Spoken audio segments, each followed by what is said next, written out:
Okay, first masculine trait na i-discuss natin is being purposeful and passionate. But first, ano muna yung purpose? So purpose is the compass that directs your life, giving you clarity and focus. Kumbaga yung purpose mo, ito yung North Star mo. Kumbaga, ito yung biggest influence sa choices mo every single day. So I want you to ask yourself, are you being purposeful and passionate sa everyday life mo? Let's see how I can help you. Do you feel na stuck ka lang sa state na unmotivated palagi? Yung wala kang gana, pagising mo pa lang, wala ka ng gana kasi hindi mo alam kung anong gagawin mo? Or meron kang feeling na sabay lang sa hangin yung buhay mo? Tipong walang direction eh. Kumbaga kung saan ka lang dali ng hangin, doon ka lang din. Or everyday feels the same. Kumbaga paulit-ulit na lang yung nangyayari sa buhay mo and you wonder if ito na ba talaga yung magiging buhay mo. So kung ito yung mga nararamdaman mo, most likely you have no purpose.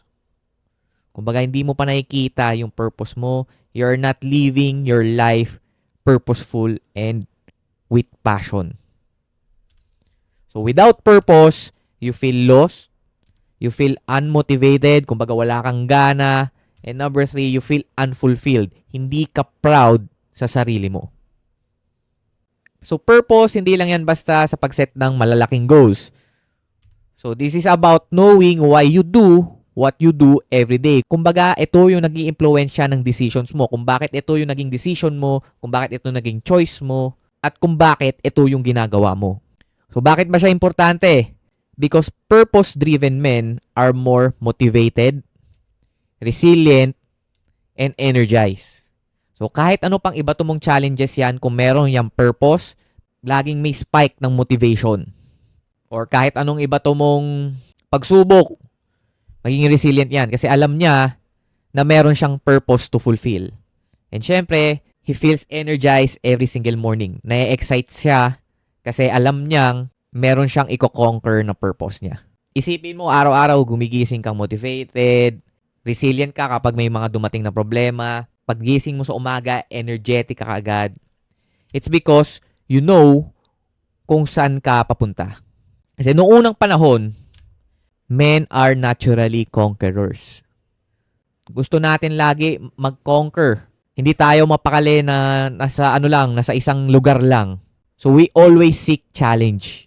So that's why wala kang gana every time na gumigising ka, feeling mo unmotivated ka, wala kang energy. It's because wala kang challenge. Walang challenge na nangyayari sa buhay mo. So purpose brings meaning to your actions and this will help you to push through challenges because alam mo you are working towards something greater. So paano mo ba mahanap yung purpose mo or yung passion mo? So first, I want you to imagine the greatest version of yourself. So yung greatest version of yourself is merong unlimited money, unlimited time, and energy. Kumbaga nasa yun na yung lahat. Kapag nasa yun na yung lahat ng pera, lahat ng oras, lahat ng energy na kailangan mo, what do you think yung ginagawa mo noon? Imagine, you have all of this. Kumbaga, hindi mo na kailangan mag-worry about money, about time, about energy. Ano sa tingin mo yung ginagawa mo noon? Now, to help you to find this, ito na yung mission natin na kailangan mo ma-accomplish. Mission 1, I want you to write a personal manifesto. So, ano ba tong personal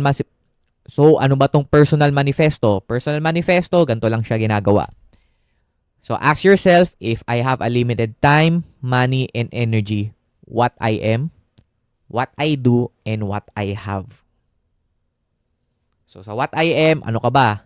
Ano ka ba? Courageous, masipag, content creator ka ba? Businessman ka ba? Entrepreneur ka ba? Anong klaseng businessman ka? CEO ka ba? Or executive ka na ba sa opisina? So, ito yung ikaw. Yung being mo. So what I do, kung ano yung ginagawa mo. Kumbaga, if you have unlimited time, money, and energy, ano yung ginagawa mo nun? Nagkikreate ka ba ng contents? Public speaking ka ba? Nagtitrade ka ba ng crypto?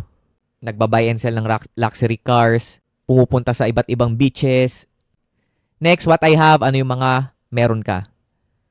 Family, things na gusto mo. So, ganun. Mission number 2. So, I want you to set 3 goals to achieve this year. So, yung 3 goals na yon, dito lang maglalaro yan. So, 1 in wealth, 1 in health, and 1 in relationship. So, 1 goal each. So, isa lang. So, wealth, sabihin natin, I want to earn 50,000 more. Ganyan. Sa health, I want to lose 15 pounds.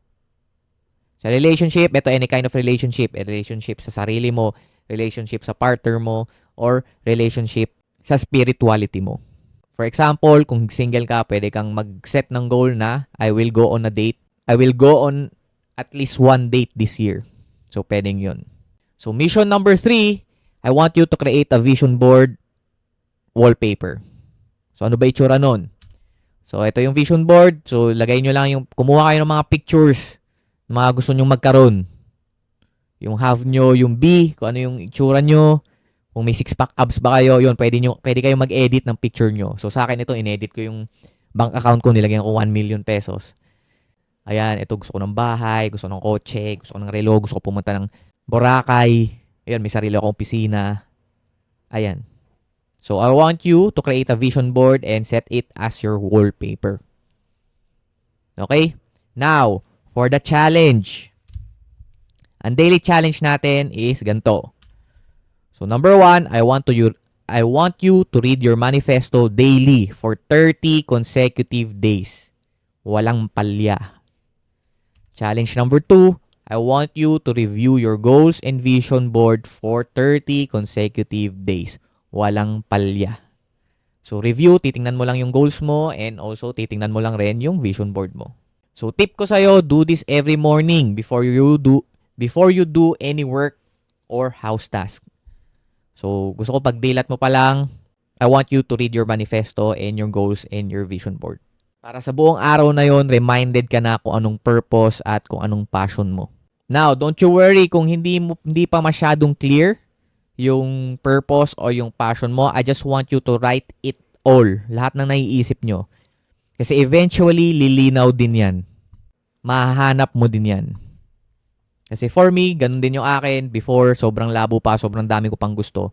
Pero, habang nai-hit ko siya, kumbaga habang unti-unti ko siyang na-achieve, nalaman ko, parang hindi pala ito yung gusto ko. So, mas maganda, mag-draft lang kayo ng initial draft nyo.